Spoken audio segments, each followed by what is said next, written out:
روز شیطان به صورت ملائکه مرگ شده نزد یک جوانی با تقوی می رود و به او می گوید من به سر جانت آمدم، اما 3 شرط است.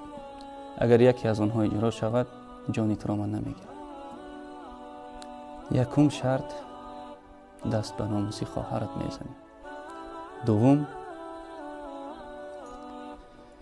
جان پدرت را میگیری. سوم شرط شراب می نوشی. این مرد به خواهر و پدرم ضرر نرسد گفته شراب را انتخاب میکنه. شراب را می نوشد و مست می شود. هم دست به ناموس خواهر خود می زند و هم پدر خود را می کشد.